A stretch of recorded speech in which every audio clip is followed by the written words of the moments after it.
Hai guys, senang sekali ketemu lagi bersama aku di channel Larissa Story. Di channel ini, aku membahas tentang misteri, tragedi, dan juga kriminal. Jadi buat kalian yang suka, jangan lupa untuk subscribe, komen, like, dan share channel ini ya.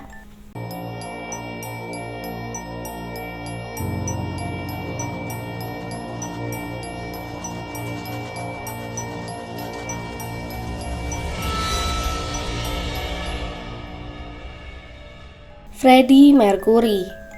Dia adalah seorang penyanyi, penulis lagu, dan produser musik. Freddie adalah anggota dan vokalis dari band yang sangat terkenal, yaitu Queen.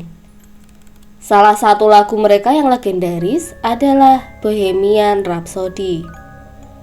Hari ini aku akan cerita ke kalian tentang perjalanan hidup sampai kematian tragis dari seorang legenda musik, Freddie Mercury. Tanggal 5 September tahun 1946 di Stone Town, Zanzibar, lahirlah seorang bayi laki-laki yang bernama Farouk Bulsara. Ya, yang sekarang kita kenal sebagai Freddie Mercury. Orang tua Freddie bernama Bomi dan Jer Bulsara. Ketika itu, Zanzibar merupakan jajahan Inggris. Jadi, saat Freddie lahir, otomatis menjadi warga negara Inggris. Freddie terlahir dengan ciri khas 4 gigi seri yang unik. Tapi, seiring Freddie tumbuh dewasa, ia merasa malu dengan gigi seri miliknya. Saat Freddie kecil, ia dikirim oleh orang tuanya ke India untuk bersekolah. Lalu di usianya yang ke-7 tahun, Freddie mulai belajar untuk memainkan piano. Pada usianya yang ke-12 tahun, Freddie dan teman-temannya membentuk sebuah band yang bernama The Hectics. Di tahun 1964, terjadi revolusi di Zanzibar.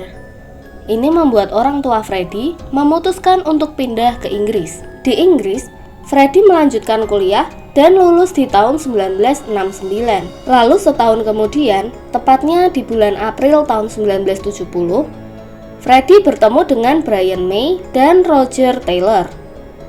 Brian May adalah seorang gitaris dan Roger Taylor adalah seorang drummer. Saat itu, Brian dan Roger sudah tergabung dalam sebuah band yang bernama Smile. Freddie bergabung dengan band Smile sebagai vokalis utama. Di tahun 1971, John Deacon bergabung dengan mereka sebagai bassis. Nah, dari sinilah band Smile berubah nama menjadi Queen.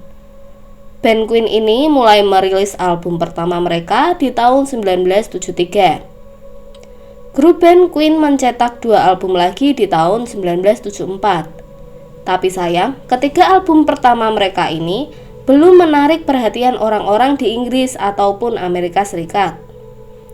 Sebenarnya di tahun 1969, jauh sebelum Queen dibentuk, Freddie memiliki kekasih yang bernama Mary Austin.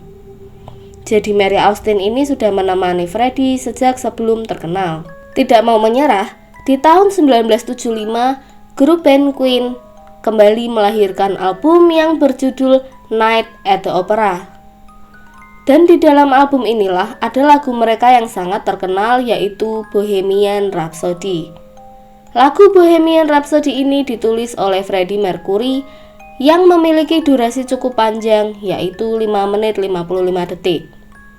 Bohemian Rhapsody berhasil memuncaki tangga lagu di Inggris dan masuk 10 besar di tangga lagu Amerika.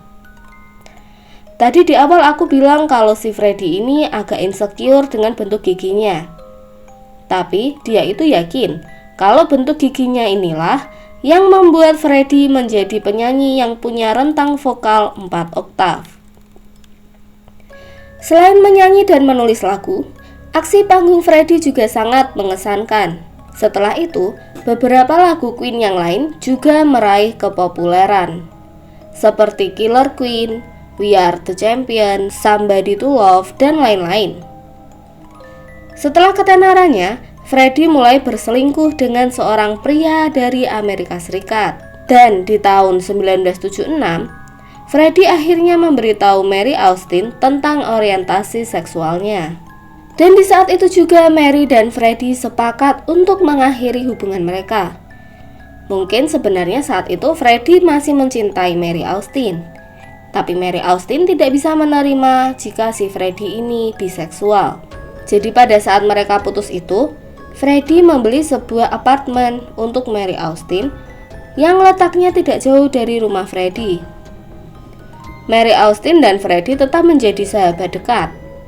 Beberapa waktu kemudian, Mary Austin menikah dengan seorang pria lain dan memiliki anak. Bagi Freddie, orang terdekat dan paling berarti baginya adalah Mary Austin. Walaupun Austin sudah menikah. Bahkan, Freddie Mercury menjadi ayah baptis dari putra tertua Mary Austin.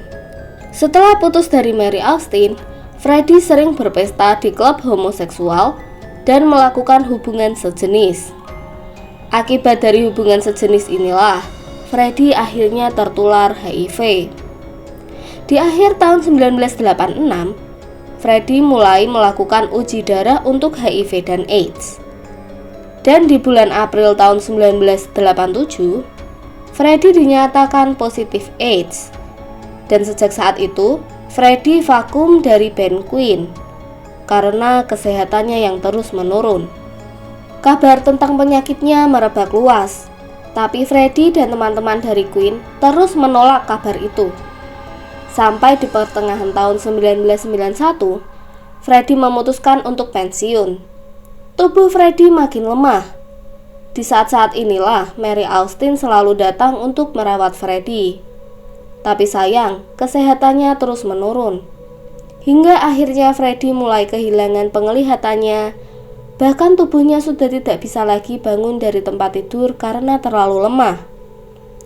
Saat itu, Freddie tahu jika kematian sudah mendekat. Karena hal itu, Freddie memutuskan untuk berhenti meminum obatnya. Di tanggal 22 November tahun 1991, Freddie memanggil manajer Queen, yaitu Jim Beats, ke rumahnya untuk mendiskusikan tentang pernyataan publik mengenai penyakitnya. Di tanggal 23 November tahun 1991, Freddie menyatakan pada publik jika ia memang benar menderita HIV dan AIDS.